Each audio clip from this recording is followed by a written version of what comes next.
ಹುಲಿ ಹುಲಿಯ ಬಗ್ಗೆ ತುಂಬಾ ನಮ್ಗೆ ನೋಡಿ ಅದು ಚಂದ ಹಾಗೆ ಹೀಗೆ ಅಂತ ಗೊತ್ತಿರ್ತದೆ. ಆದ್ರೆ ಒಂದು ಹುಲಿ ಬದುಕಬೇಕಾದ್ರೆ ಸುಮಾರು 30 ಸ್ಕ್ವೇರ್ ಕಿಲೋಮೀಟರ್ ಜಾಗ ಬೇಕು.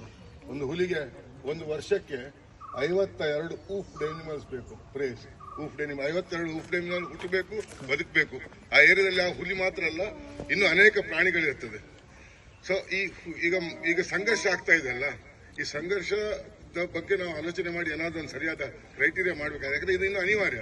ಯಾಕಂದ್ರೆ ನಮ್ಮಲ್ಲಿರುವ ಕಾಡುಗಳಲ್ಲಿ ಇನ್ನು ಆ ತರ ಡಿಸ್ಟ್ರಿಬ್ಯೂಟ್ ಮಾಡ್ಲಿಕ್ಕೆ ಸಾಧ್ಯ ಇಲ್ಲ. ಒಂದೊಂದು ಹುಲಿಗಳಿಗೆ 20 ರಿಂದ 30 ಸ್ಕ್ವೇರ್ ಕಿಲೋಮೀಟರ್ ಡಿಸ್ಟ್ರಿಬ್ಯೂಟ್ ಮಾಡ್ಲಿಕ್ಕೆ ಸಾಧ್ಯ ಇಲ್ಲ.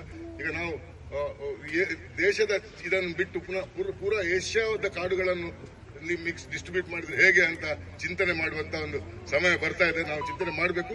ಇಲ್ದಿದ್ರೆ ಹುಲಿಗಳು ಒಂದು ವರ್ಷದಲ್ಲಿ ತಾಯಿಯಿಂದ ಸಪರೇಟ್ ಆಗಿ ಆ ಟೆರಿಟೋರಿಯಲ್ ಫೈಟ್ ಅಲ್ಲಿ ಹೆಚ್ಚಾಗಿ ಸತ್ತು ಬಿಡ್ತವೆ, ಅಥವಾ ಆ ಟೆರಿಟೋರಿಯಲ್ ದಾಟುವಾಗ ನಗರವನ್ನು ಹಾಯುವಂತಹ ಸಂದರ್ಭದಲ್ಲಿ ಸತ್ತು ಬಿಡ್ತದೆ, ಅಥವಾ ಮನುಷ್ಯರಿಗೆ ಅಟ್ಯಾಕ್ ಮಾಡ್ತದೆ. ಸೊ ಇದ್ರ ಬಗ್ಗೆ ನಾವೆಲ್ಲ ಚಿಂತನೆ ಮಾಡ್ಬೇಕಂತ, ನಾವೆಲ್ಲ ಒಮ್ಮೆಲೆ ಭಾವನಾತ್ಮಕವಾಗಿ ಆಲೋಚನೆ ಮಾಡುವ ಬದಲು ನಾವು ವಸ್ತು ಸ್ಥಿತಿಯನ್ನು ಆಲೋಚನೆ ಮಾಡುವಂತಹ ಸರಿಯಾದ ಸಮಯ. ಅದರ ಮೇಲೆ ಈಗ ನಮ್ಮ ಕಾಡಲ್ಲಿರೋ ಹುಲಿಗಳಿಗೆ ಈಗ ಅವುಗಳ ಬಣ್ಣ ಕೂಡ ಸ್ವಲ್ಪ ಮೆಲನಿನ್ ಇದರಿಂದ ಬದಲಾಗ್ತಾ ಇದೆ.